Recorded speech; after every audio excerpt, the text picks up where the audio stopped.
81 சட்டம் ரிலீஸ் ஆகுது.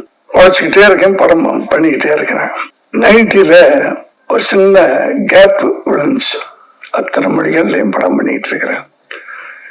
சரி, நான் எத்தனை படம் பண்ணேன்னு கணக்கு இல்லாம, பட் அந்த 9 வருஷம் கழிச்சு 90ல உட்கார்ந்து என்னென்ன அப்பதான் பாக்குறேன் என்னென்ன படம் பண்ணேன்னு. 52 படம் முடிச்சிருக்கிறேன் 9 வருஷத்துல. இது என்னுடைய பிசிக்கல் ஸ்ட்ரென்த்னால கிடையாது, அதுக்கு சொல்ல வரேன் நான். பிசிக்கல் ஸ்ட்ரென்த்னால 50 படம்னா வருஷத்துக்கு ஏறக்குறைய 5.5 படம் 6 படம். அப்ப 2 மாசத்துக்கு ஒரு படம். 2 மாசத்துல ஒரு கதையை திங்க் பண்ணி, அது ஸ்கிரீன் பிளே பண்ணி, டைலாக் எழுதி, ஷூட்டிங் போய், போஸ்ட் ப்ரொடக்ஷன் பண்ணி ரிலீஸ் பண்ணும். எப்படி பண்ண? அதுதான் மென்டல் ஸ்ட்ரென்த். அதுதான் சொன்னாங்க அவங்க. பிசிக்கல் ஸ்ட்ரென்த் மட்டும் பத்தாது, மென்டல் ஸ்ட்ரென்த். ஏன் தமிழை தவிர எனக்கு எதுவுமே தெரியாது, இங்கிலீஷ் கூட சரியா தெரியாது. ஃபர்ஸ்ட் தெலுங்கு போறேன், ஒரு வார்த்தை தெரியாது. பெரிய ஸ்டார் சிரஞ்சீவியோட படம் பண்றேன்.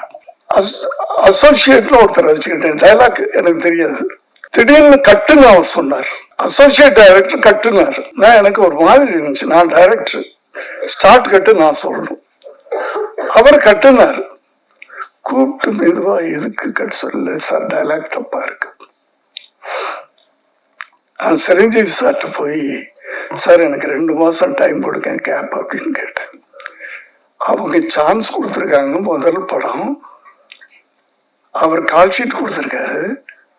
அவர்கிட்ட போய் அன்னைக்கு ஷூட்டிங் முடிஞ்ச உடனே அந்த ஷெடியூல், முதல்ல ஒரு 9 நாள் ஷெடியூல் ஞாபகம் இருக்கு. எனக்கு 2 மாசம் என்னை விட்டுருங்க அப்படின்னு சொன்னேன். எதுக்கு சார், எதுக்கு சார்? இல்லை சார், தயவு பண்ணி எனக்கு 2 மாசம் டைம் கொடுங்க, இல்லைன்னா நான் விட்டுறேன் சார், நான் படம் பண்ணல அப்படின்னு.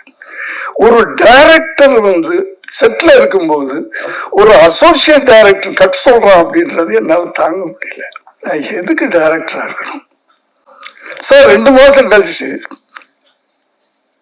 தெலுங்குல பேசிட்டு நான் போறேன். 2வது படம் அவரோடய படம் பண்றேன்.